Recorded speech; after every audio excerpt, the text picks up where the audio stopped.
Why was everyone ignoring her at the memorial table? Because she didn't belong there, not anymore. Not after what happened in the South Pacific. Not after the Navy wrote her off as missing, presumed drowned. The morning sun hit the water outside Norfolk's Memorial Plaza, gold rippling over steel and marble. Rows of officers stood stiff in their dress whites, medals catching light like small, cold suns. Flags fluttered. The speeches began. And somewhere in the crowd, a woman in a faded navy jacket and mirrored aviators leaned quietly on a cane listening. She hadn't worn the uniform in decades. The fabric was soft, worn at the edges, the color long since surrendered to time. Her hair, once regulation-tight, now framed her face in wind-tossed gray streaks. Her eyes, though, those hadn't changed. Sharp still, cold when they needed to be. And behind those eyes, something else, a weight she'd carried for 40 years. They called her Captain Lila Hart once, back before the ocean took her name. Before the call sign Hammer 6 became a ghost whispered in debriefings and war colleges, a legend that wasn't supposed to exist. Now she was just another face in the crowd, until he noticed. Vice Admiral Thomas Carver, tall, immaculate, his voice a knife wrapped in protocol. The kind of man who'd built his career on command and caution. When he spotted her standing near the front, his brow furrowed. He didn't recognize the face, the jacket, the uninvited presence. He moved closer, the air shifting around him like a storm following a path. "You there," he barked, tone slicing through the silence. "State your unit and call sign. We don't allow unregistered personnel inside the command circle." Heads turned, conversation stopped. A few younger officers stifled chuckles. She didn't move. Her hand gripped the cane, knuckles whitening. Then slowly she lifted her chin. Her voice, steady, controlled, and roughened by time, cut through the awkward laughter. "You don't recognize me, Admiral?" she asked. "You should." A murmur ran through the line of officers. Carver blinked, taking in the tone. Calm, sure, familiar in a way that made his stomach twist. The woman stepped forward. "I trained half the men standing behind you," she said, "and the other half learned from my reports." The laughter died. Even the breeze seemed to hesitate. Carver's jaw tightened. "I asked for your call sign," he repeated, his voice colder this time, more formal but softer too, as if he didn't want to hear the answer he already feared. For a long moment, Lila said nothing. She just stared at him. That same unblinking look that used to make her team fall silent mid-banter. The kind of look that carried command without needing rank. Then she inhaled, slow and deep. The sound of the ocean nearby seemed to fade. Even the flags above her stilled. Her lips parted. "Hammer 6, she said. It wasn't shouted, it wasn't even loud. But it hit like thunder behind glass. Carver froze. The officers looked at one another, confused, whispering. Someone dropped their salute. One of the older chiefs stiffened, eyes wide. "Hammer 6, he whispered. "That was the ghost unit, the one that vanished in '83. Carver's face went pale. He took a step back. His hand, the one that usually never trembled, did now. "That's impossible," he muttered. "Hammer 6 drowned the report." He stopped himself, but the words hung there like smoke. Lila tilted her head. "The report said what you needed it to say," she murmured. "Doesn't make it true." The crowd went silent. The cameras that had been filming the ceremony now turned toward her. Reporters lowered their microphones, sensing something heavier than headlines. "You signed that report, didn't you?" she asked. The Admiral didn't answer, couldn't. His throat closed up.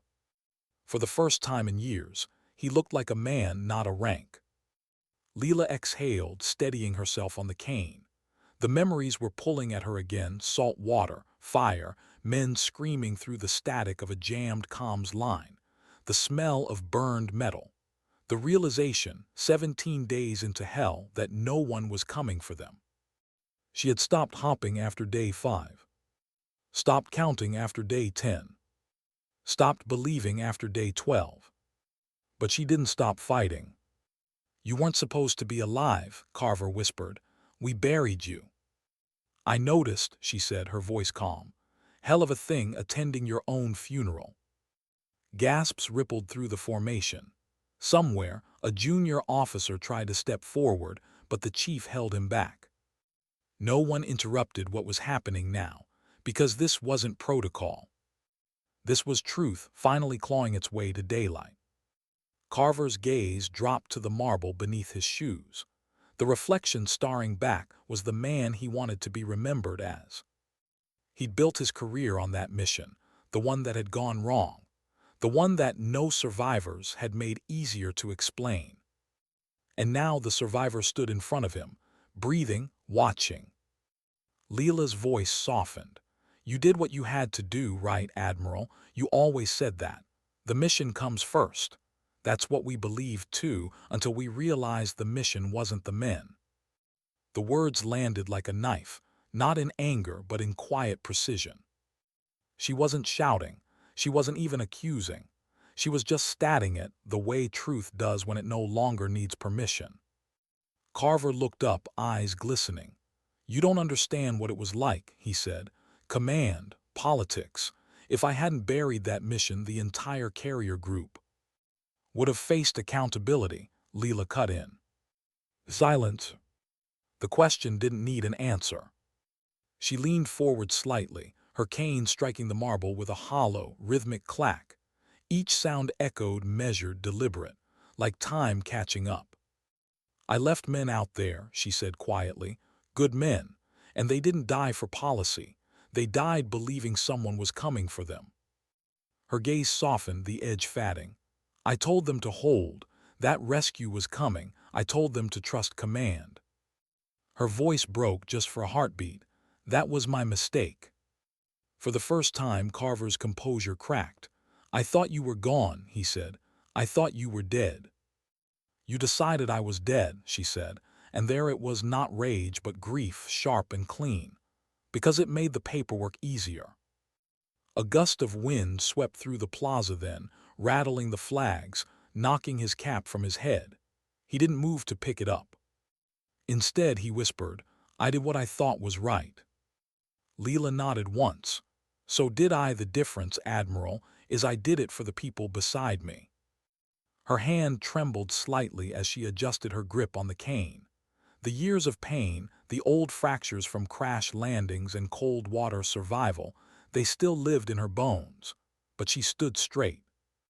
And in that small movement, shoulders squared, chin raised, the crowd saw something rare. Not arrogance. Not defiance. Dignity. She turned to leave. The sun caught the silver on her wrist, a broken watch, frozen at 03:17. The minute the radio died that night. She kept it, not as a reminder of loss, but of the silence that follows betrayal. Each step echoed on the marble, one after another, until Carver finally spoke again. His voice cracked mid-sentence. "Wait," he called out, "hammer 6. She stopped, didn't turn, just waited. Carver swallowed, chest tight. Then, for the first time in 4 decades, the man who'd built a career on command and control did something unexpected. He saluted. "Welcome home, Captain," he said softly. For a moment she said nothing. Then she turned her head, eyes hidden behind mirrored glass. Slowly, she returned the salute. The crowd followed one by one, arms rising, hands trembling. Officers who hadn't even been born when Hammer 6 vanished stood at attention, honoring a ghost returned from the sea. The music that played over the loudspeakers now felt different, not ceremonial, not patriotic, but mournful, like the ocean itself was remembering something it had tried to forget. And in the middle of it all, Lila Hart lowered her hand. Her lips moved almost silently. 17 days, she whispered. "You left us 17 days. But there was no bitterness left, just truth. And maybe the first hint of forgiveness." She walked past the gates and into the sunlight, leaving the sound of salutes behind her. The cane struck pavement with the rhythm of a heartbeat, slow, steady, alive. She didn't look back. Not at the Admiral. Not at the flags. Not even at the sea. Because some ghosts don't return for revenge. They return for closure. And sometimes dignity doesn't speak. It simply acts. What does a ghost do after the applause dies? She breathes once, twice, and wonders why it still hurts. Lila Hart sat on the bench across from the harbor, the cane resting beside her knee. The ceremony had ended hours ago, but the echoes lingered. Applause, murmurs, the sound of 100 salutes falling in unison. It should have felt like peace. It didn't. She watched the ships moving out across the water, white hulls slicing through gray waves, just as they had the night her team vanished. The air smelled of diesel and salt, familiar, unforgiving. Her reflection rippled on the surface, her face distorted by motion. Sometimes she could still see their faces there, the men she lost, the ones who never came home. She touched the broken watch on her wrist, 03:17, still frozen. Behind her, seagulls called. Somewhere, a busker played a slow guitar tune. The world had moved on. The Navy had moved on. Only she hadn't. Her phone buzzed once, a text from a blocked number. "We need to talk, TC." She stared at it for a long moment, then typed 2 words. "Too late." But she didn't hit send. Because it wasn't too late, was it? Not really. Forgiveness didn't erase what happened. It just stopped it from owning you. And she wasn't sure she was ready for that yet. Inside the Admiral's office, the air was thick with silence. Carver sat behind his desk, uniform jacket unbuttoned, tie loosened, decorations glinting like ghosts of better days. The office lights were too bright. They made every framed commendation on the wall feel like accusation instead of honor. He had replayed that moment 100 times already, the crowd, the silence, her face. Hammer 6. He said those 2 words under his breath so often they'd begun to lose meaning, but the look in her eyes that wouldn't fade. Not tonight. Not ever. His aide, Commander Nguyen, knocked lightly. "Sir, should I postpone your briefing with the Joint Chiefs?" Carver rubbed his temple. "No, keep it on schedule." "Yes, sir. And sir, the press is asking for a statement about Captain Hart." He froze. "They know. Someone filmed the exchange at the memorial. It's everywhere now. They're calling her the ghost of '83. Carver exhaled through his teeth. "Of course they are." He turned toward the window. The city lights reflected in the glass, blurring into streaks of gold and white.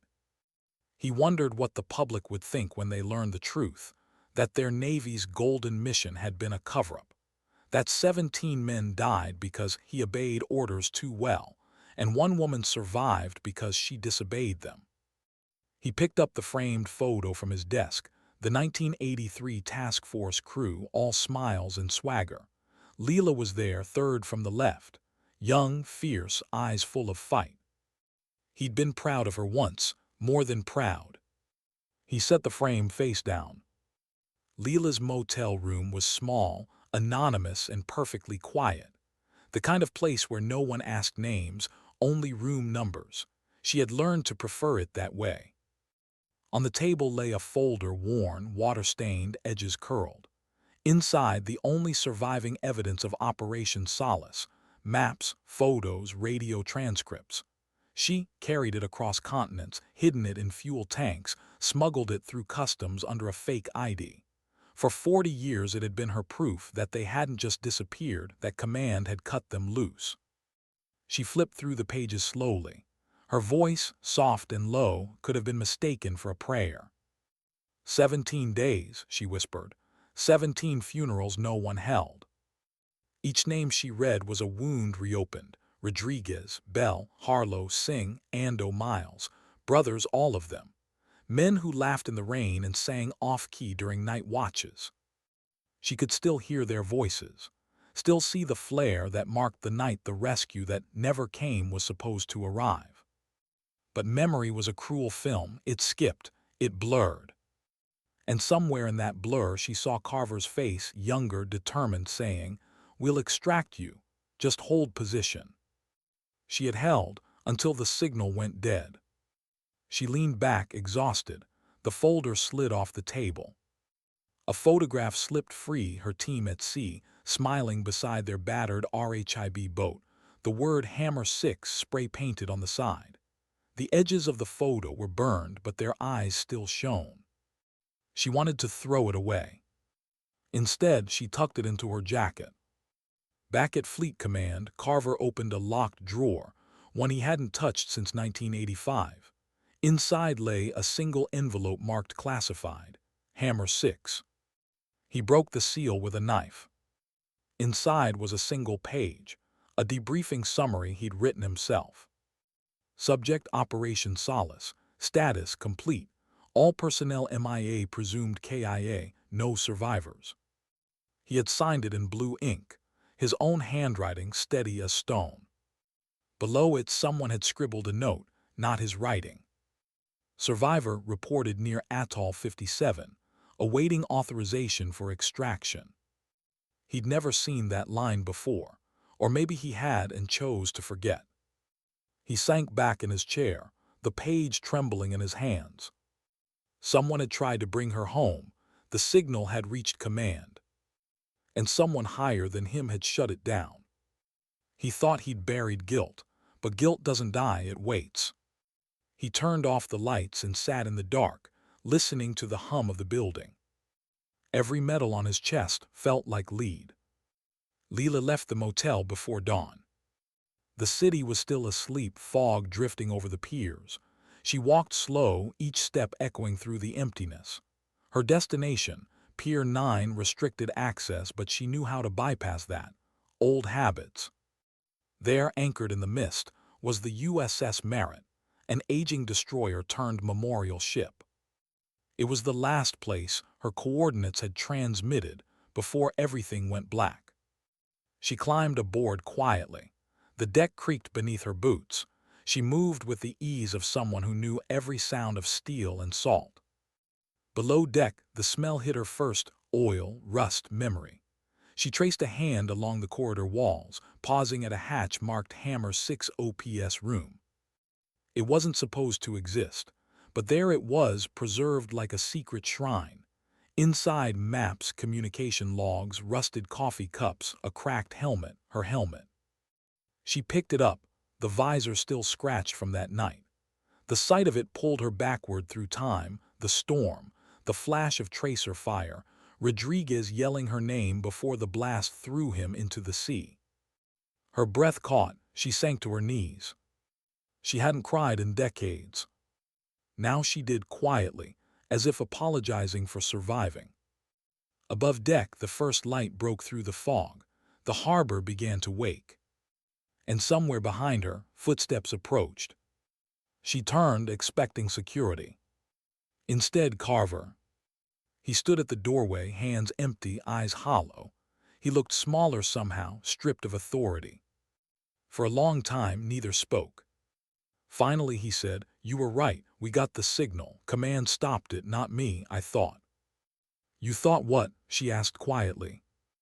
"That saving one team wasn't worth risking a war." Her voice trembled. "And how many wars did you win after that, Admiral?" He didn't answer. He stepped closer, but she didn't move away. The silence between them was heavy, filled with all the things he should have said years ago. "I lied," he said finally, "to everyone, even to myself, but the truth's out now. It will cost me everything." She looked at him, really looked. The medals, the gray hair, the tired eyes. "Maybe it'll give you something back," she said softly. "The truth always does." He nodded once. "You're not going to forgive me, are you?" Lila smiled faintly. "You don't get forgiven, you just live with it." He tried to smile too, but couldn't. "They're asking for an interview," he said. "They want you on record about the mission." She thought about it.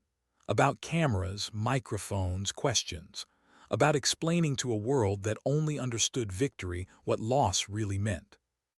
"No," she said. "They wouldn't understand. Some stories aren't meant to be told, just remembered. She turned toward the hatch again. What happens now, Admiral? He exhaled. I'll tell the truth in full. It's time someone did. She nodded slowly. Then I guess we're both coming home. They stood there, two soldiers bound by the same lie, one who wrote it, one who lived it.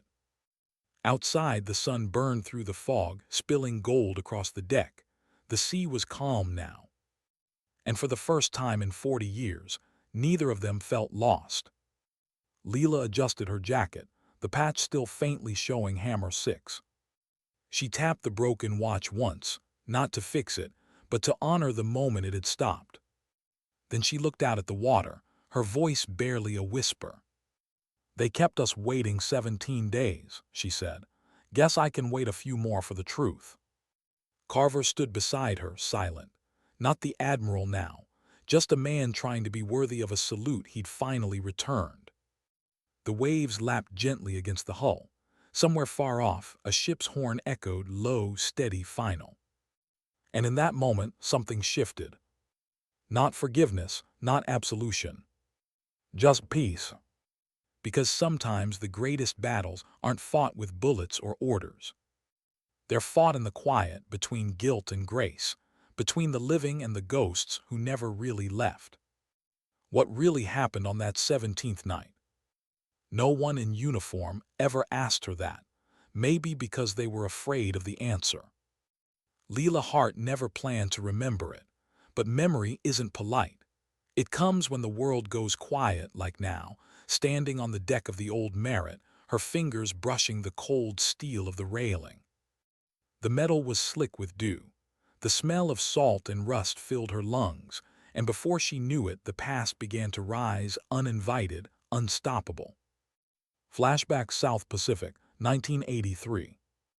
Night so black it swallowed the horizon. The only light came from the fractured moon, and the faint green glow of the radar inside the patrol boat. Radio check hammer 6, the comms crackled. Read you command, Lila answered. Her voice was younger than, sharp, confident, impatient to prove something. Her team, 8 men and her, moved with wordless precision. They'd trained together for months for Operation Solace, a covert extraction of an intelligence officer held in enemy waters. No insignias, no questions, just coordinates and orders. The sea was calm, unnaturally calm, too calm. Rodriguez, her second in command, looked at the radar. No surface activity. Either we're ghosts or they are. Let's keep it that way, Lila said. Throttle steady. We're in and out before sunrise. The plan was clean, the kind that only fell apart when politics got involved. The first explosion came at 03:17. A flash in the sky, then another. The radar screamed. Static filled the comms. Evasive, she shouted. The boat jerked hard to port. Waves slammed the hull, flinging cold spray across their faces. Where'd that fire coming from? Bell yelled. Unknown, no friendly signatures. She grabbed the mic, shouting into the void. Command, this is Hammer 6. We are under fire, Static answered. Then silence. No reply, no acknowledgement. Another blast, metal screamed, the deck tilted, one of the engines caught fire. Rodriguez, kill power. Can't, it's locked up. She saw the flare before she heard the impact, a missile cutting through the night like a streak of judgment. It hit aft, throwing her into the railing. Her helmet cracked. The world spun. When she came to, the boat was half submerged. Fire everywhere, men screaming, water black with oil and blood. Status, she rasped, coughing seawater. Bell's gone, Singh shouted. Ando's hit. The flames lit the faces of the survivors, terrified, determined, trying not to look at the bodies floating beside them. Life rafts, she ordered. Get the wounded loaded. They obeyed without question. Even bleeding, even crying, they followed her voice. She tried the radio again. Command, this is Hammer 6. Do you copy? Nothing, just wind. She switched frequencies. Carver, this is Hart. We're hit. Coordinates 14 degrees south, 167 degrees east. We need extraction. Still nothing. The line wasn't broken, it was jammed. By dawn, they were drifting. The wreckage of the RHIB bobbed beside them. The sun rose crimson, beautiful, cruel. Think they'll send someone? Rodriguez asked. They will, she lied. They know where we are. But in her gut, something twisted. The silence from command wasn't just bad luck. It was deliberate. She felt it like the ocean itself wanted to keep them quiet. For the first 3 days, they rationed supplies, drifted with the currents, stayed low when planes passed overhead. Day 4, the first man died miles. Shrapnel infection. No morphine left. She sat with him until his breathing stopped. Then she made Rodriguez say a prayer because she couldn't. Day 6, a storm rolled in. Sheets of rain, waves tall as buildings. The raft flipped twice. They lost gear, they lost hope. Day 8, Ando took his own life. He thought he saw a rescue chopper. It wasn't real. She didn't have the heart to stop him. The sea took him without a sound. By day 10, they stopped speaking. She wrote coordinates into her arm with a pen, over and over, so she wouldn't forget where they'd been left. Each sunrise came slower, each night colder. And then a faint signal. Hammer 6 read you. Her heart nearly stopped. She grabbed the receiver. This is Hammer 6, multiple casualties, request immediate. The signal cut off. Rodriguez looked at her, eyes wide. They heard us. She smiled, the first in days. They'll come. But they didn't. 17 days. 2 survivors left. Her and Rodriguez. When they spotted the fishing boat on the horizon, they almost didn't believe it was real. The locals pulled them aboard, speaking a language she didn't understand, pressing water bottles into their hands. She looked up, delirious, at the sky. For the first time in weeks, she saw Contrail's American aircraft, high and untouchable. Guess they finally remembered, Rodriguez murmured. But when they reached land, everything changed. A Navy liaison appeared within hours. Smooth voice, polished shoes, no warmth. You were never here, he said. What? Lila asked, too weak to stand. The mission was scrubbed. You're to return home. Debriefing will be minimal. You will not speak to the press. And my men? They're dead, Captain. You'll honor them best by keeping quiet. She stared at him, and Carver. The liaison hesitated, promoted. That was the last thing she remembered before they sedated her. When she woke in a hospital ward in Guam, her file was stamped MIA, presumed KIA. And the name Hammer 6 vanished from every record. Present-day Norfolk Harbor. Lila's hands trembled as the memory faded. Her reflection in the water looked like a stranger's, eyes rimmed red, face lined by years of silence. Behind her, footsteps. Carver again. He didn't speak right away, just stood beside her, staring at the same water that had once taken everything from her.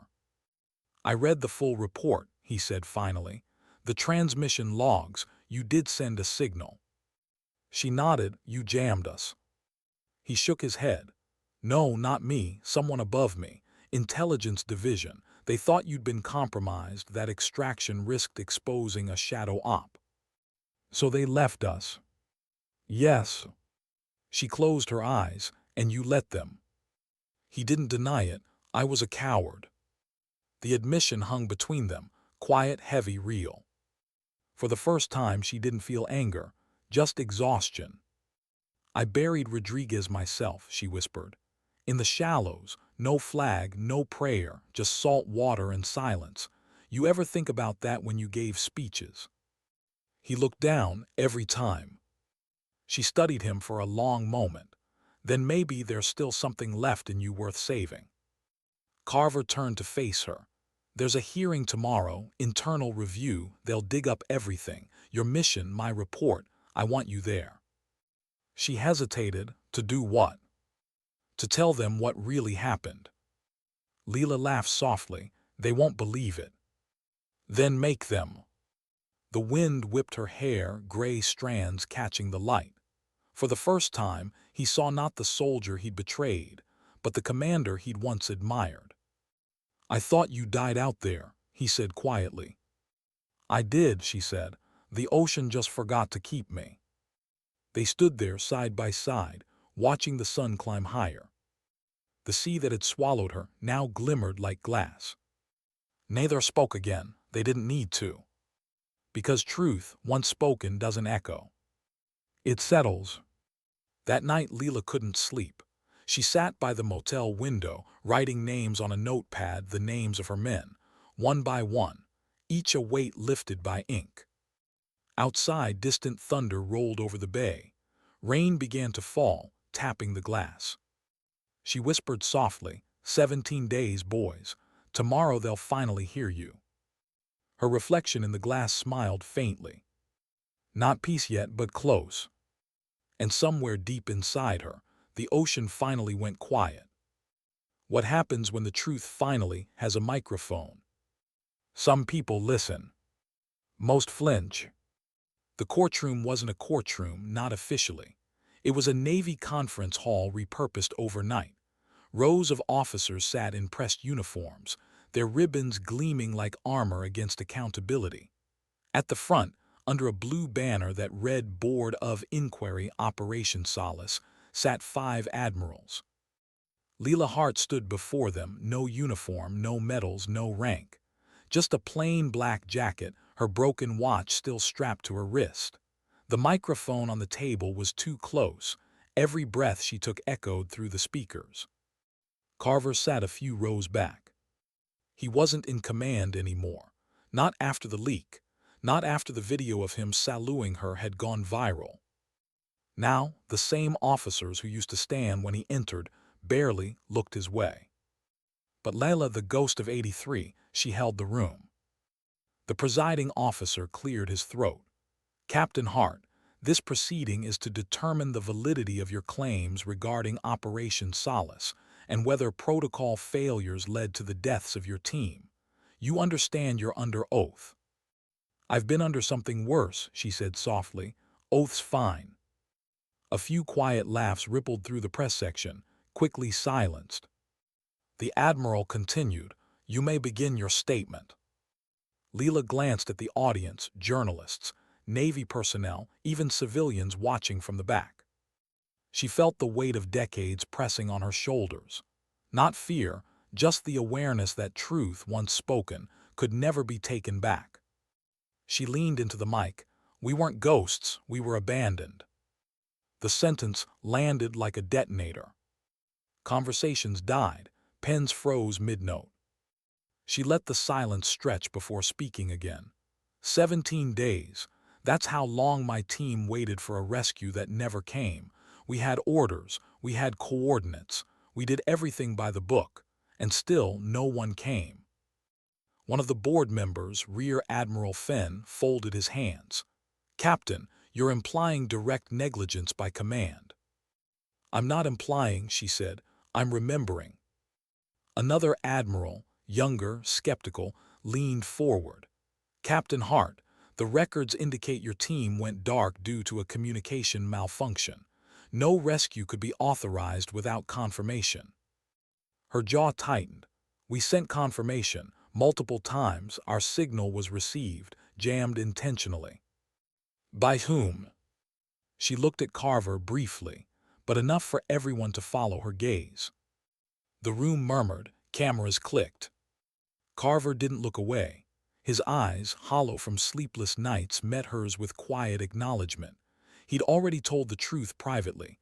Now it was her turn publicly. Lila exhaled. "Vice Admiral Carver has confirmed it wasn't his call. The jam came from Intelligence Command. They classified us compromised. We were expendable." The word hung heavy. Expendable. It wasn't the word itself that hit them, it was the way she said it. Calm, without bitterness, like she'd already made peace with being erased. She continued, voice steady but low. "We lost 8 men before dawn. 2 more before the week ended. They didn't die in combat.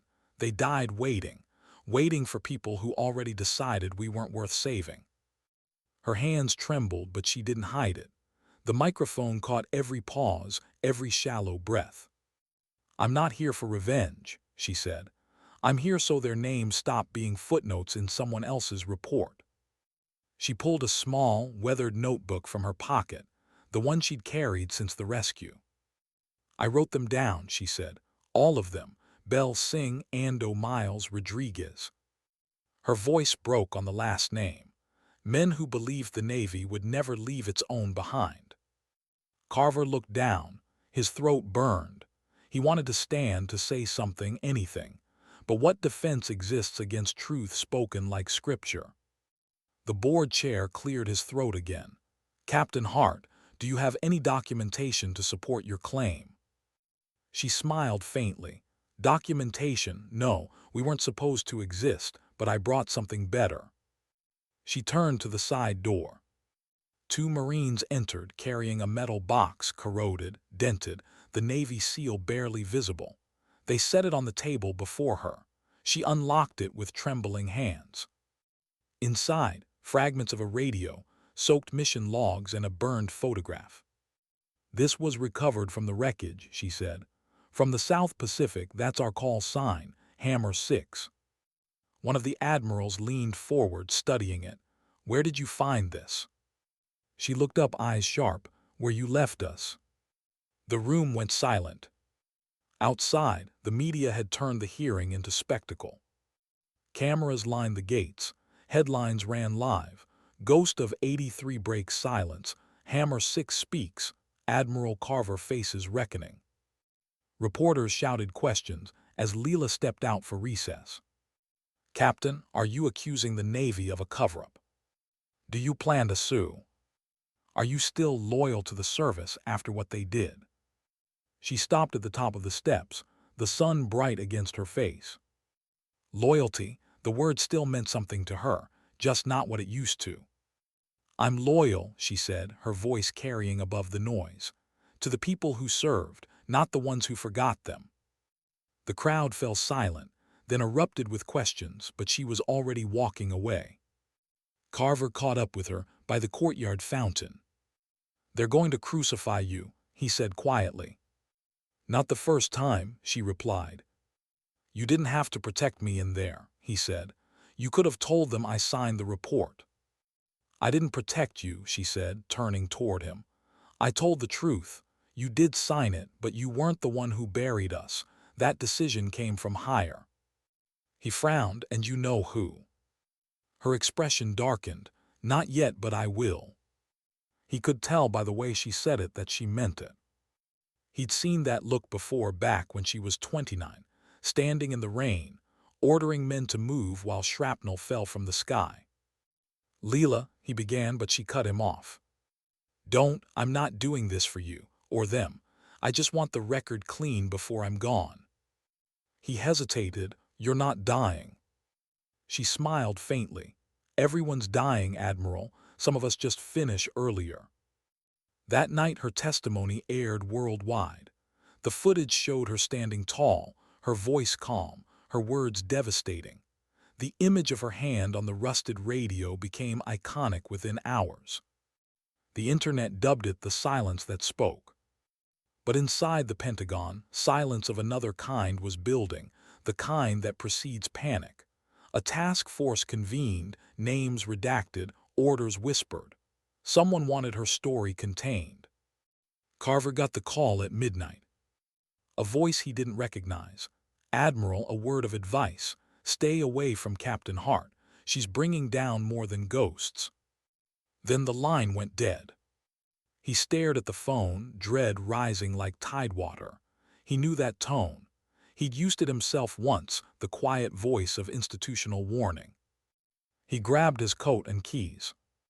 Lila sat alone in her motel room, watching the news replay.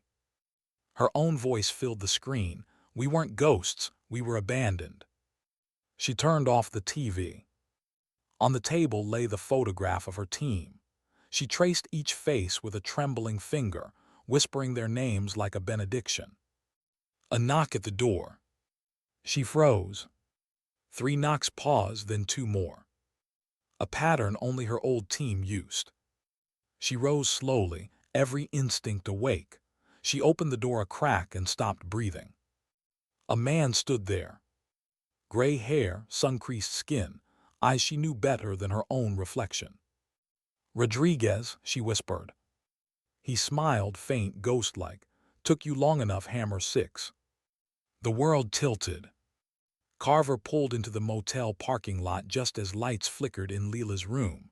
A shadow moved past the window, 2 silhouettes, one unmistakably hers, the other unfamiliar. He rushed to the door, knocking once, no answer. When he pushed it open, the room was empty. The chair toppled. The window curtain fluttered in the night breeze. On the table, the photo of Hammer 6.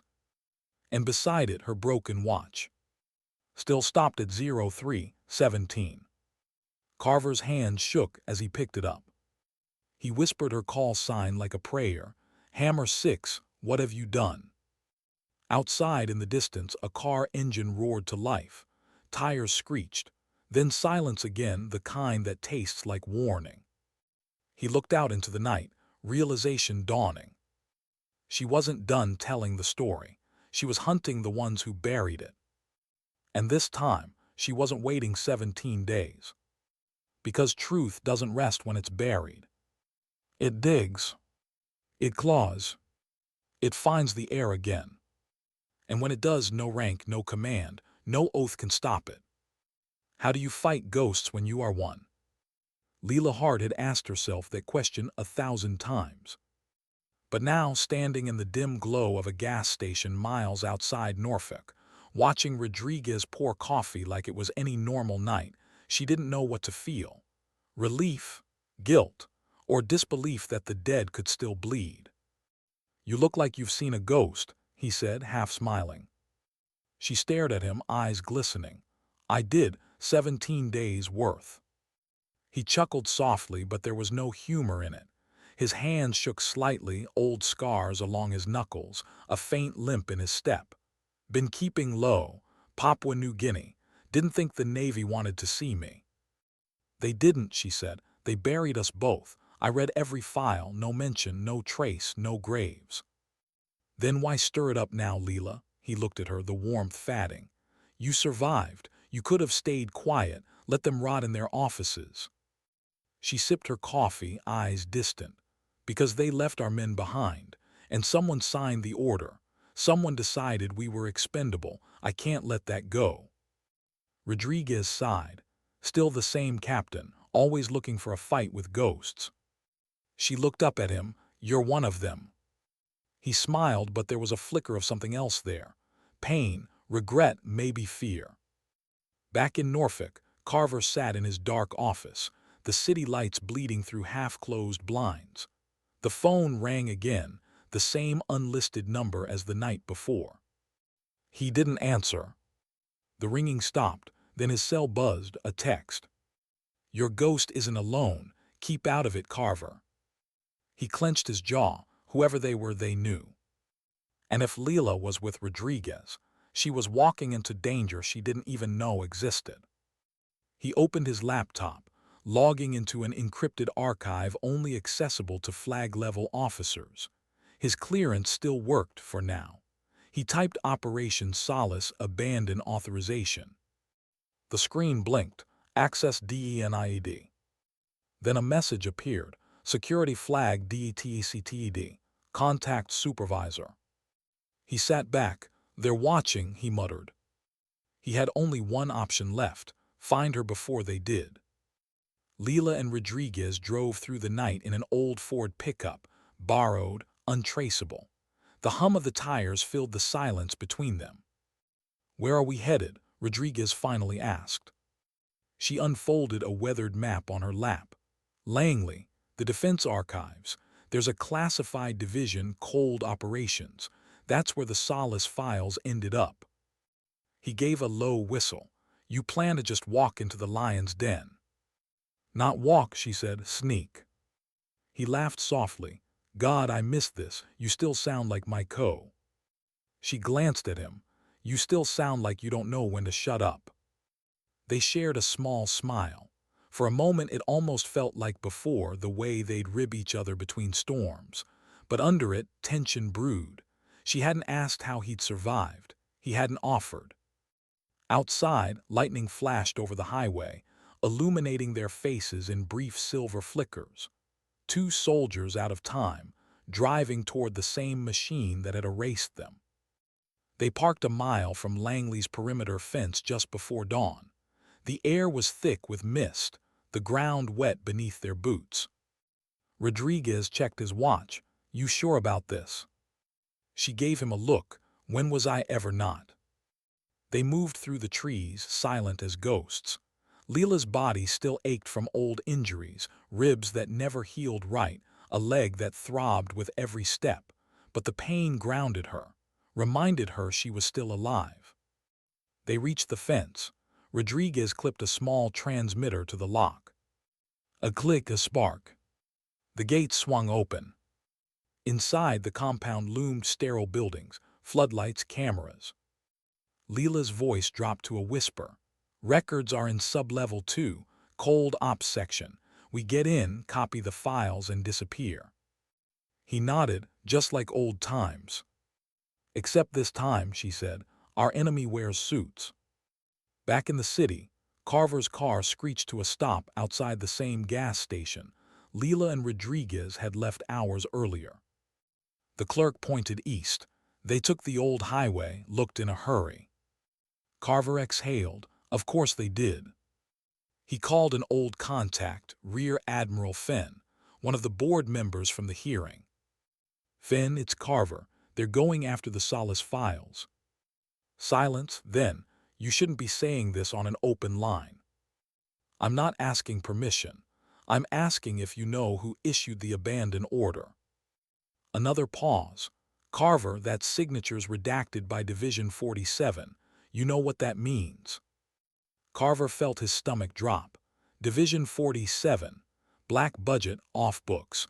Operations buried so deep even admirals weren't cleared to read them. "They'll kill her, Fenn." "Then you'd better get to her first." The line went dead.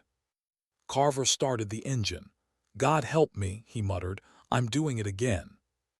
At Langley, Lila and Rodriguez reached the archives.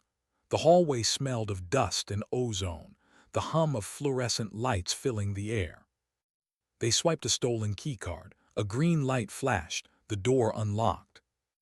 Inside, rows of file drawers, metal cabinets, and a single computer terminal humming softly. Rodriguez whistled. "Looks like we hit the jackpot." Lila stepped forward, scrolling through the digital directory.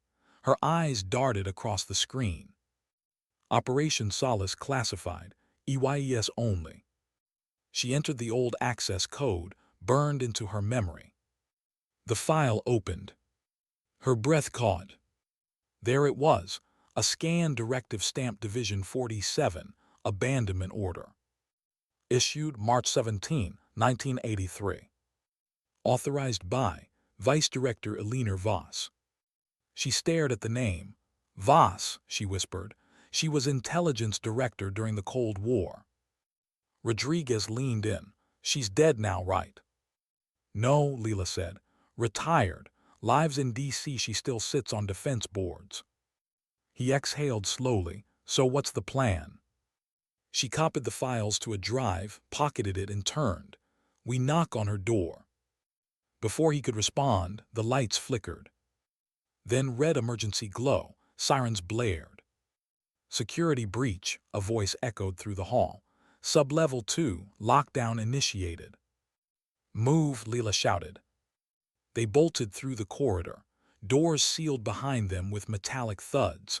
Armed guards appeared at the far end. Rodriguez pulled a smoke grenade from his vest, relic of old habits. He tossed it. The hall filled with thick gray fog. "Left," Lila yelled. They burst through a side door, sprinting up a service stairwell 2 steps at a time. Her lungs burned. The cane she used once was gone now. She didn't need it when adrenaline took over. They crashed out into the open air, alarms blaring behind them. Rodriguez jumped into the truck. Drive. Lila hit the gas. The tires screamed against the asphalt. They tore down the access road, the compound shrinking in the rearview mirror. Rodriguez grinned through the chaos. Still got it, Hammer 6. She laughed breathlessly, never lost it. Then her smile faded, because she saw the headlights behind them. Black SUV, no plates. Carver's phone buzzed as he crossed the bridge toward Langley. A text appeared. Sublevel breach, 2 suspects, female 60s, male 60s, authorized to engage. His blood ran cold. He hit the accelerator. On the highway, Lila's hands gripped the wheel. The SUV closed fast. Rodriguez checked the side mirror. They're not cops. No, she said. They're Division 47. Gunfire shattered the rear window. Rodriguez ducked. Tell me you still carry, he yelled. She reached into her jacket, the old service pistol she'd sworn never to touch again. Always. She fired once. The SUV swerved but didn't stop. Hold steady, Rodriguez shouted, bracing himself. He grabbed the steering wheel, yanked it left as she fired again. The second shot hit the tire. The SUV spun out, slamming into the guardrail. They didn't slow down. Breathing hard, Lila looked at him. They'll send more. He nodded. Then we finish it before they do. By dawn, they reached the outskirts of D.C. The city glowed pale gold under the first light. Lila parked near an abandoned warehouse. They stepped out silent. Voss's address, Rodriguez asked. She showed him the notepad. Arlington Heights, 900 hours. He nodded, then looked at her long, searching. You ever wonder why I survived, Lila? She froze. What do you mean? He looked away. I wasn't found by locals. I was picked up by them. Division 47. He nodded slowly. They offered me a deal, testimony in exchange for silence. I said no, so they made me disappear. Her throat tightened. Why tell me now? Because if we're doing this, you deserve the truth. She stepped closer. Then tell me, did you know they jammed us? He hesitated. I suspected, but I didn't know for sure until the signal stopped. She searched his face, looking for deceit, for guilt, for the shadow of betrayal. But all she saw was the same exhaustion she carried. She nodded once. Then we finish this together. He smiled faintly. Together, just like old times. Just like old times, she said. The city stretched before them, endless windows reflecting the morning sun. And somewhere within that maze of power and silence waited Elena Voss, the woman who had signed away their lives. Lila checked the drive in her pocket. Proof. Truth. The ghosts of 83 reduced to digital files waiting to be seen. She took a deep breath, her voice low, steady. They buried us once, she said. Let's make sure they remember the funeral this time. Rodriguez smirked. Now that sounds like my captain. They started walking toward the dawn, 2 old soldiers against a machine that never admitted mistakes. And behind them the sky burned brighter, like the past finally catching fire. Because sometimes survival isn't victory. It's defiance. It's the courage to walk back into the light and drag the truth with you. How do you face the person who decided you didn't deserve to live? Lila Hart didn't know, but she was about to find out. The morning air in Arlington Heights was unnaturally still, the kind of stillness that comes before storms or decisions that can't be undone. A silver sedan rolled slowly down a street lined with oaks and colonial houses. Inside, Lila sat in the passenger seat, her eyes scanning every gate, every number. Rodriguez drove, one hand on the wheel, the other on the pistol holstered under his jacket. They stopped outside a white house with navy shutters, the flag on the porch barely stirring in the breeze. Lila checked the address. This is it. Rodriguez killed the engine. You sure you want to do this without backup? She gave him a tired smile. We are the backup. He nodded, understanding the weight behind it. They got out. The sound of their boots on the gravel driveway echoed too loud. Every step toward that door felt heavier than the last. Inside, Alina Voss was already waiting. 80 now, elegant, composed, a woman whose gaze could still silence a room full of generals. Her gray hair was perfectly brushed back, her suit immaculate, the faint scent of old perfume clinging to the air. She poured tea into fine china cups, as if she were expecting company. When the knock came, she didn't flinch. "Come in," she said without looking up. Lila froze at the open door. "You knew we were coming." "Of course," Voss replied, setting down the teapot.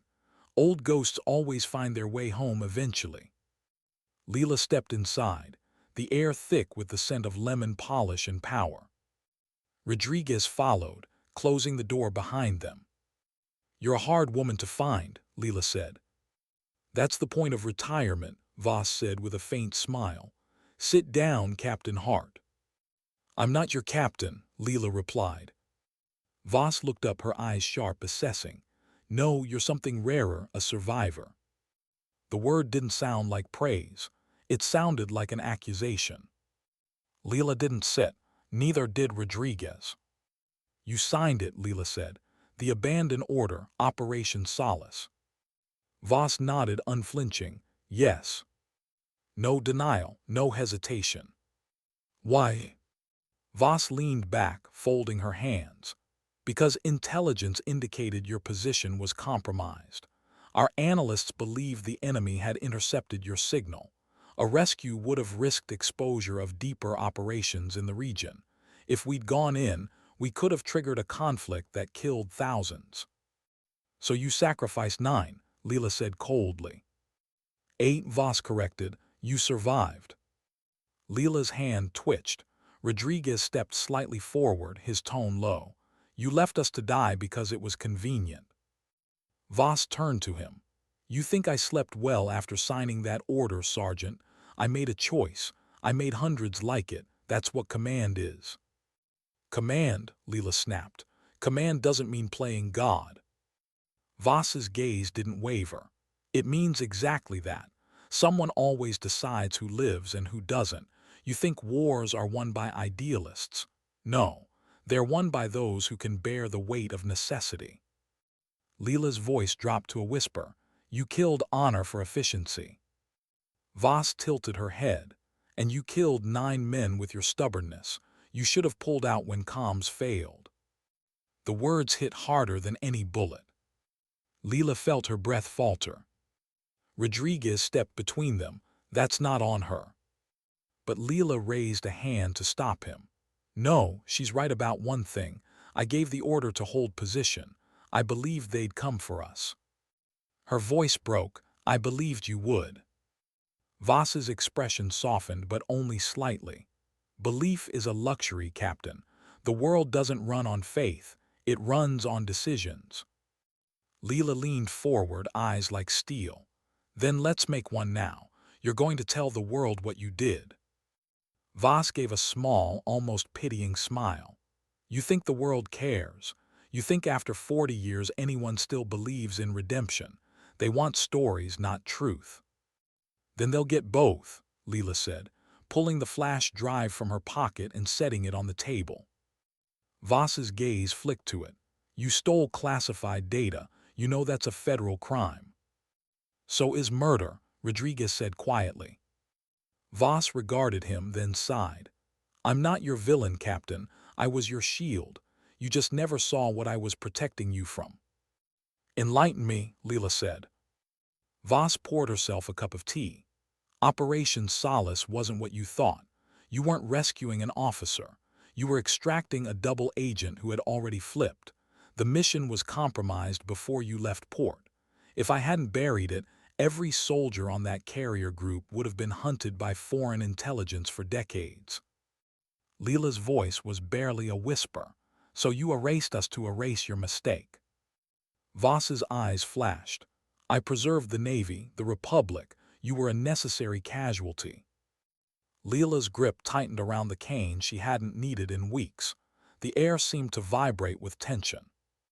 She could feel Rodriguez's pulse in the silence beside her. "Tell me," Lila said, "did you even read the casualty reports?" "I signed them," Voss said. "Then you know their names." Voss hesitated. "Say them," Lila said. "Say their names." Voss didn't answer. The silence was worse than denial. Lila stepped closer. "That's what I thought." Outside, 2 black cars parked across the street. Men in dark suits stepped out, speaking quietly into earpieces. Division 47. Carver watched from half a block away, sitting in his sedan, binoculars in hand. His stomach twisted. They were here to clean up, and in this agency, clean up never meant arrest. He reached for his phone. "Heart, pick up," he whispered. No answer. He cursed under his breath, started the engine, and drove toward the house. Inside, the air had changed. Voss poured another cup of tea, her hand trembling slightly. "You came here thinking you scare me, but you don't understand, Captain. The truth doesn't free you. It consumes you. Once you release it, it owns you." Lila stared at her. "It already does." Voss's voice softened. "Do you really want to spend what's left of your life fighting ghosts?" Lila smiled faintly. "I'm not fighting ghosts, I'm freeing them." Outside, tires screeched. Rodriguez glanced toward the window. "We've got company." Voss looked up.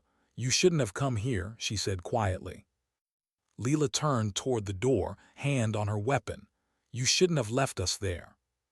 A gunshot shattered the silence, glass exploded. Rodriguez dove, pulling Lila down. More shots followed. Division 47 had made their move.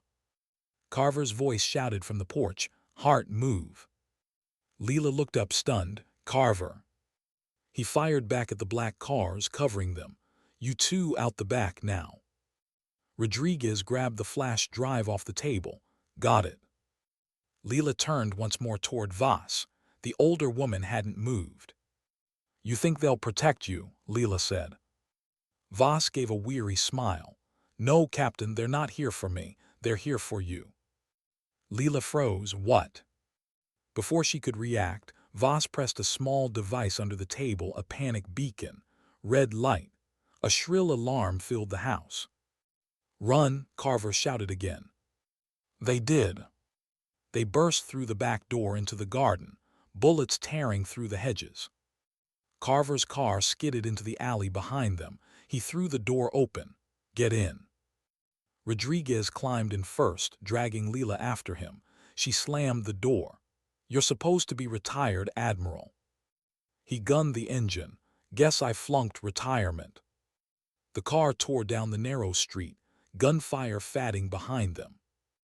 Rodriguez looked back. "They're not following." "They don't need to," Lila said, panting. "They've got everything: surveillance, satellites, facial recognition."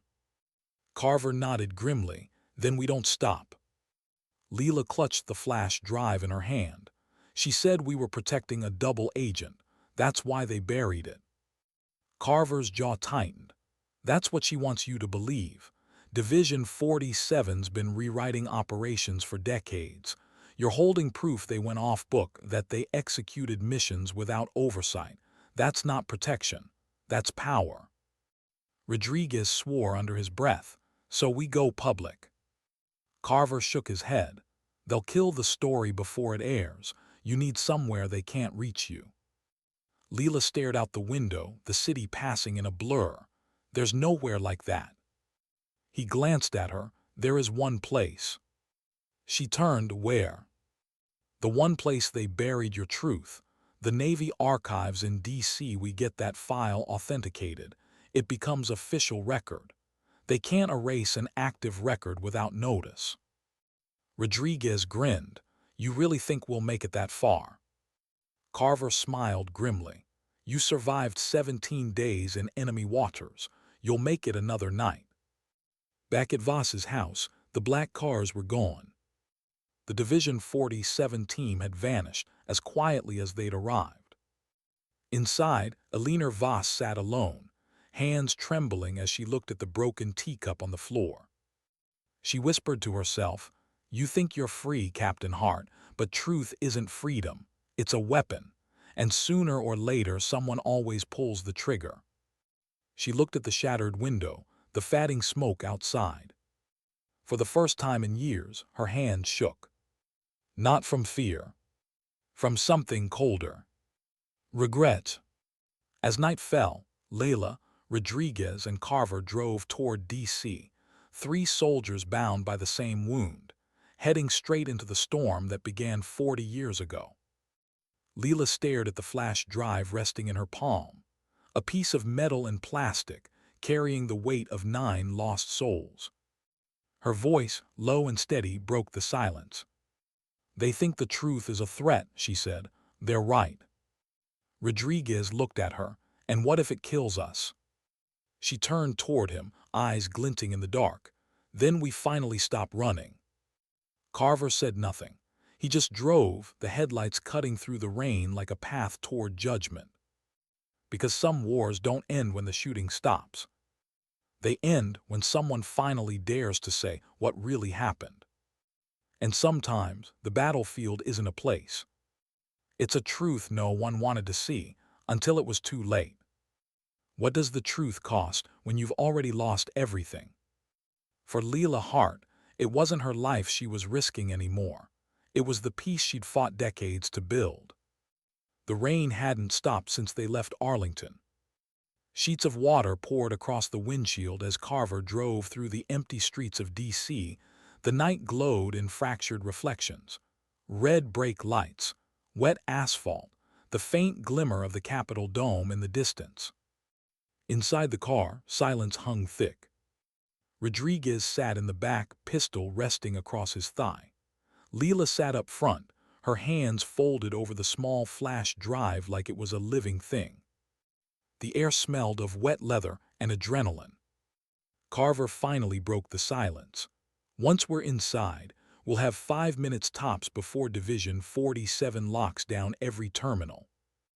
Lila nodded. 5 minutes is all I need." Rodriguez smirked. 5 minutes? You said that in '83. She glanced back at him.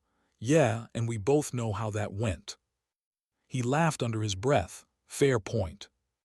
The sound was soft, almost human again. It reminded Carver that these weren't symbols or stories. They were soldiers, tired, scarred, but still standing. They parked 3 blocks from the Navy archives, a fortress of concrete and glass, surrounded by fences and cameras. The kind of building that pretended to keep secrets safe. Lila adjusted her jacket, feeling the ache in her shoulder, the one that never healed right. "No alarms, no drama," she said. "We get in, upload the file, and get out." Rodriguez grinned. "And if we get caught?" Carver checked his sidearm. "Then I call in a favor I was never supposed to have." They shared a look, not trust, not exactly, but something close enough. Inside the archives, 01:47 a.m. The halls were sterile, humming with fluorescent light. Their footsteps echoed softly against the marble floor. Carver's old credentials still worked. He swiped them at the security station. The door clicked open. "Remind me to thank whoever forgot to revoke your clearance," Rodriguez whispered. "Don't," Carver said. "It's probably the last mistake they'll ever make." They moved deeper into the building, passing corridors lined with portraits. Generations of admirals and directors staring down at them, stone-faced, unknowing. Lila's breath caught as they reached the data archive chamber, a massive glass room filled with server towers, the low hum of machines like distant thunder. "This is it," she said. Rodriguez kept watch near the door. Carver logged into a terminal while Lila connected the drive. The monitor flickered. "Inserted media DATACTED. Access level restricted." Lila typed rapidly, bypassing access barriers with old codes she'd memorized decades ago. "Still got the touch," Rodriguez murmured. "Don't distract me," she replied. Lines of encrypted text scrolled down the screen, names, coordinates, operation tags. Then the file appeared. Classified Operation Solace, Division 47. Lila hovered over the Upload to Public Record command. Her finger trembled. This was it, the moment every silence, every scar, every lost night had led to. She pressed Enter. A progress bar appeared. Uploading 5%, 12%, 26%. Outside, 2 SUVs rolled up to the building entrance. Men in black tactical gear stepped out, moving fast, efficient, silent. Division 47's cleanup team. Inside, the security lights flickered. Carver cursed under his breath. They're here. Lila's eyes stayed on the screen, almost halfway. Rodriguez pulled his weapon. We hold the line, right? Carver nodded grimly. We hold. The first gunshot shattered the glass door at the end of the hall. Rodriguez fired back, dropping behind a column, 2 at the east corridor. Carver moved to cover him, his movements sharp despite his age. The years had slowed his body but not his instincts. Lila crouched lower, shielding the terminal with her body as sparks rained from a shattered light fixture. The upload bar crawled forward. 71%, 78%, 82%. Bullets tore through the room. Rodriguez reloaded, teeth clenched. They're flanking. Hold position, Carver shouted. Lila didn't flinch. She'd learned long ago that the body adapts to chaos. The mind doesn't. Her fingers stayed steady on the keyboard. Then a shot hit the terminal beside her, sparks erupting. The screen flickered. No, she yelled, slamming the enter key. The system beeped. Upload complete. File AUTHNTICATD. For a moment, everything went quiet. Then the power cut. Darkness swallowed the room. Only emergency lights glowed red, soft, like the heartbeat of the building. Rodriguez's flashlight clicked on. We're done, right? Lila nodded. It's live, the truth's in the system. They can't erase it now. Carver exhaled, the first real breath he'd taken all night. Then we need to disappear before they make sure we get erased. They sprinted toward the west exit. Outside, rain turned the streets into mirrors. Lila's boots splashed through puddles as they ran, gunfire echoing behind them. They turned into an alley. Rodriguez covered their rear, firing a few controlled bursts. A black SUV skidded into view, blocking the far end of the alley. Go, he shouted. Carver pulled Lila behind a dumpster. We'll circle around. No time, Rodriguez said, reloading. You two go, I'll hold them off. Lila shook her head. You're not doing that again, Rick. He smiled sadly. Yeah, I am. Someone gotta buy you that 17-day miracle again. Don't. He stepped forward, firing as he walked. Go, Captain. Carver grabbed her arm. Lila. She turned once, seeing Rodriguez framed by the muzzle flashes, the rain, the red light. For a heartbeat, she saw the man she'd buried in the shallows 40 years ago, alive again, doing what he always did, protecting her. Then she ran. They burst out into the next street. Sirens wailed in the distance. Carver's car waited 2 blocks down, engine still running. They climbed in, drenched, breathless. Lila's hands shook as she gripped the dash. He won't make it. Carver started the car, eyes fixed ahead. Then we make it mean something. They sped into the storm, tires cutting through water like blades. Minutes later, a single explosion lit up the sky behind them. Lila closed her eyes. The sound wasn't war, it was goodbye. Carver didn't speak, he just drove faster. When they reached the bridge, she finally whispered, he deserved better. Carver's voice was low, they all did. She looked out at the rain-smeared skyline. So did you. He shook his head. No, I just did my job too long. She studied him. Then why are you still here? He met her gaze. Because someone has to make sure the truth survives. By dawn, the storm eased. They parked near the Potomac, the city waking slowly under gray light. Carver turned on the radio. Every station was talking about it.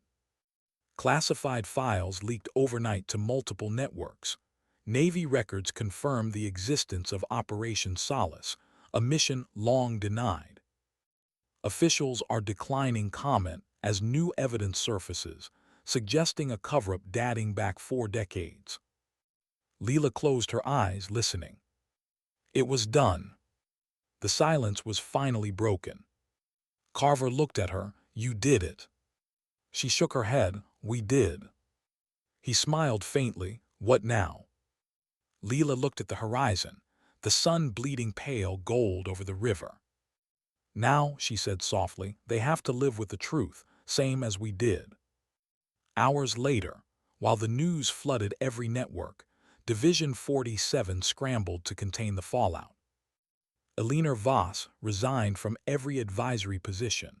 Her statement to the press was only 6 words long.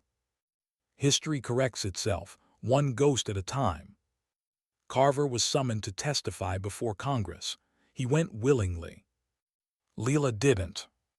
By the time they came looking, her motel room was empty. On the nightstand, a folded note. Thomas, you said once that command means making peace with the things you can't undo. I never made peace with it. Maybe I never will. But I can live with the truth now. That's enough. If they ask where I went, tell them I went home. L.H. Hammer 6. Carver read it twice, the paper trembling in his hand. He smiled just barely, then folded it carefully and placed it in his breast pocket. Outside, the news cameras waited. Reporters shouted questions. But for the first time, Carver didn't answer. He looked up at the sky, gray, heavy with the memory of rain. And he whispered to no one in particular, "Welcome home, Captain." Miles away, on a quiet beach along the Virginia coast, a figure walked along the surf, boots sinking into wet sand, wind tugging at her jacket. Lila Hart watched the horizon, the sea stretching endless and alive before her. The same ocean that once buried her now seemed to breathe with her. She took out the broken watch, still frozen at 03:17. For a moment she thought about throwing it into the water, but she didn't. She strapped it back on instead. Because time hadn't beaten her. It had witnessed her. The waves crashed softly, almost like applause. And for the first time in 40 years, Lila Hart smiled, not because she won, but because she'd finally stopped running. Because some wars don't end in fire or glory. They end when silence gives way to truth. And sometimes, survival isn't just living. It's making sure the story lives with you. Where do soldiers go when the battle ends, but the noise never leaves? For Lila Hart, the answer wasn't a place. It was peace, the kind that doesn't arrive with trumpets, only with silence. The beach was gray and quiet that morning. Gulls moved across the horizon like drifting memories. The sea hissed softly at her boots, pulling at the edges of her footprints as if trying to erase her again. She let it. The air smelled of salt and rain, familiar, comforting, cruel. In her hands she held the faded photograph of Hammer 6. The corners were soft, the faces blurred from years of weather and time. She traced each one: Bell, Singh, Ando, Miles, Rodriguez. She whispered each name aloud, one last roll call. When she reached his name, her voice caught. Rodriguez. A small smile ghosted across her face. You still couldn't stay dead, huh? The wind answered for him. She nodded as if he'd agreed. She knelt, digging her hands into the wet sand. She placed the photo there, weighing it down with a flat stone. Then she spoke quietly, not to the ocean but through it. You waited 17 days, she said. I made you wait 40 years, but you're home now, all of you. She stayed there for a long time, head bowed, letting the tide creep closer until the waves began to pull the photo away. She didn't stop it. As it drifted out into the water, she stood, brushing sand from her hands. The cane she once leaned on lay beside her, half buried in the sand. She didn't pick it up. She turned and walked up the shore. Behind her, the sea swallowed Hammer 6 at last, but not in silence. It did so with reverence. Washington, D.C. 2 weeks later. The congressional chamber was full. Cameras, reporters, the low hum of expectation. At the front, Admiral Thomas Carver sat beneath the weight of history, the man who'd once built his career on silence, now the one breaking it. The chairwoman's voice echoed across the chamber. Admiral Carver, can you confirm that Division 47 operated without oversight in 1983 under the authorization of then Vice Director Eleanor Voss? Carver nodded, confirmed. And that you knowingly filed a falsified report declaring all members of Operation Solace deceased? Yes, ma'am. A ripple ran through the room. Pens scratched paper, cameras clicked. The chairwoman leaned forward. Why now, Admiral? Why speak after all these years? Carver looked down at the paper in his hand, a single handwritten note, worn at the edges. Lila's final words to him. He set it on the table, took a deep breath, and met the chairwoman's gaze. Because I owed someone my silence for 40 years, he said, and she finally gave me permission to stop. The chamber went still. He continued, his voice softer now. I believed I was serving my country by keeping secrets. I was wrong. A nation isn't defended by silence. It's defended by the courage to admit when we fail. He paused, eyes glistening. We left good men and women behind. We buried their story. But they were braver than the people who erased them, and now the world knows their names again. He sat back. The room was quiet for a long moment, not out of shock but respect. One of the younger senators, barely 30, leaned forward. Admiral, this Captain Hart, where is she now? Carver smiled faintly. Exactly where she should be, home. Outside the hearing room, the steps were crowded with journalists, veterans, and onlookers. But Carver didn't stop for interviews. He walked slowly through the plaza, past the same memorial where it all began, the same marble steps, the same sea of flags.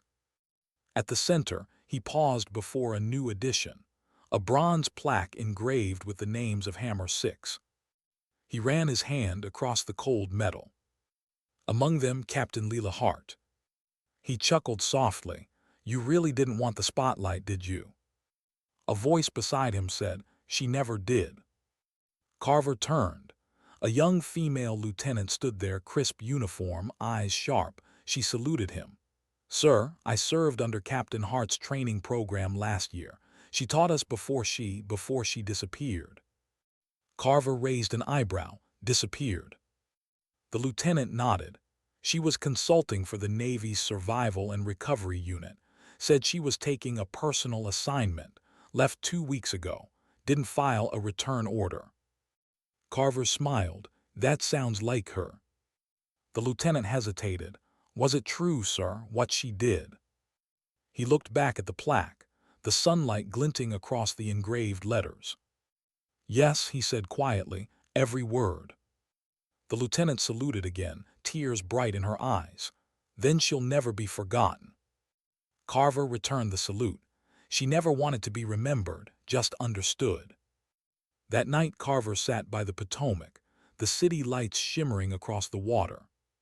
He opened the folded note one last time, reading the words he already knew by heart. If they ask where I went, tell them I went home. He whispered it aloud. You earned it, Captain.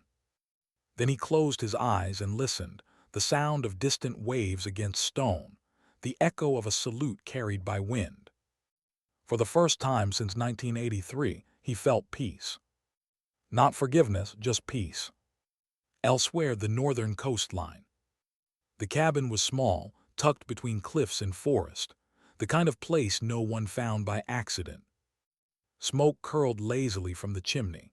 Inside, a single photograph sat on the mantle, Hammer 6, sun-bleached and framed. Lila sat by the window, the light of the fire flickering across her face. She wore civilian clothes now, no insignia, no symbols. Her body ached, but it was the quiet kind of pain that came from time, not regret. On the table beside her lay a small radio. The broadcast played faintly through static.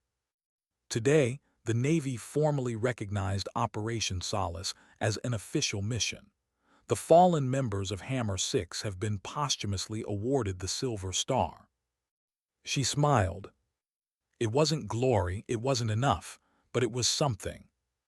She poured herself a cup of black coffee, stared into the flames, and spoke softly, as if someone were sitting across from her.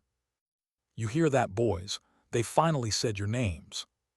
For a moment the room felt full again, the hum of laughter, the weight of camaraderie, the ghost sitting just out of sight. She reached into her pocket and pulled out the broken watch. 0317, still stopped, still honest. She held it for a long moment, then placed it on the mantle beside the photo. The firelight reflected off its cracked glass. For the first time, she didn't feel the need to fix it. Outside, the ocean stretched black and endless. The moon carved a silver path across the waves, the same waves that once carried her pain, now carrying her peace. Lila stepped outside, the cold wind tugging at her hair. She raised her hand in a silent salute, not to the flag, not to the Navy, but to the horizon itself. The wind carried her whisper across the dark water. 17 days, 40 years, but I made it home. She lowered her hand, turned back toward the cabin, and closed the door. The light inside dimmed slowly, until only the glow from the fireplace remained soft, steady, alive. Because in the end, some wars aren't about enemies or borders. They're about memory, about what we choose to remember and what we refuse to forget. And sometimes dignity doesn't speak. It simply acts.